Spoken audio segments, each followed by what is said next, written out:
রতনদিয়া বাজার যে কেন্দ্রীয় যে আমাদের উপস্থিত এই মণ্ডপে পূজা উদযাপন কমিটির সভাপতি রঞ্জয় দা, আমাদের উপদেষ্টা নিহার দা সহ আমাদের হিন্দু কমিউনিটি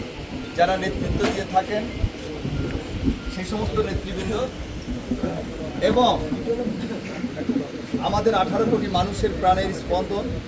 আমাদের আগামীর বাংলাদেশ, আমাদের আগামীর ভবিষ্যৎ, দেশনায়ক তারেক রহমান এবং গণতন্ত্র, স্বাধীনতা, সার্বভৌমত্বের মূর্ত প্রতীক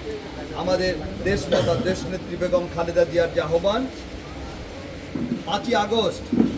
খুনি হাসিনা পালিয়ে যাওয়ার পর নতুন করে বাংলাদেশকে নিয়ে যে বিভিন্ন রকম চক্রান্ত ষড়যন্ত্র চলছে,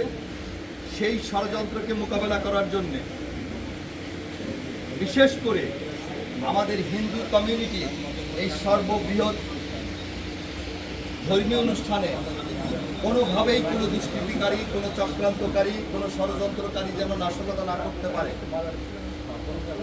বর্তমান যে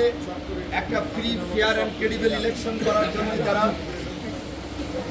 প্রতিনিয়ত কাজ করে চলেছেন, আমাদের সেই অন্তর্বর্তী সরকারের যে প্রচেষ্টা এবং আমাদের কেন্দ্রীয় বিএনপির নির্দেশনা মোতাবেক রাজবাড়ী জেলা বিএনপির আহ্বানে প্রায় 440টা পূজা মণ্ডপে আমাদের জাতীয়তাবাদী শক্তির যে পূজা মণ্ডপে নিরাপত্তায় নিয়োজিত আমাদের যে সমস্ত স্বেচ্ছাসেবক ভাইরা কাজ করছে, সেটারই অংশ হিসাবে এই বাজার পূজা মণ্ডপে আমরা উপস্থিত হতে পেরে এবং যতটুকু জেনেছি অন্যান্য পূজা মণ্ডপের মতো আমাদের এই রতনদিয়া যে সেন্ট্রাল রতনদিয়া বাজারের যে পূজা মণ্ডপ, সেখানেও অত্যন্ত সুন্দর, সুশৃঙ্খল এবং শান্তিপূর্ণভাবে আমাদের আজকে অষ্টমীর মধ্য দিয়ে এবং আগামী রোববার আমাদের বিজয়া দশমী প্রতিমা বিসর্জনের মধ্য দিয়ে শেষ না হওয়া পর্যন্ত আমাদের দলের আহ্বানে আমরা এই হিন্দু সম্প্রদায়ের ভাই বোনদের সাথে অতন্ত্র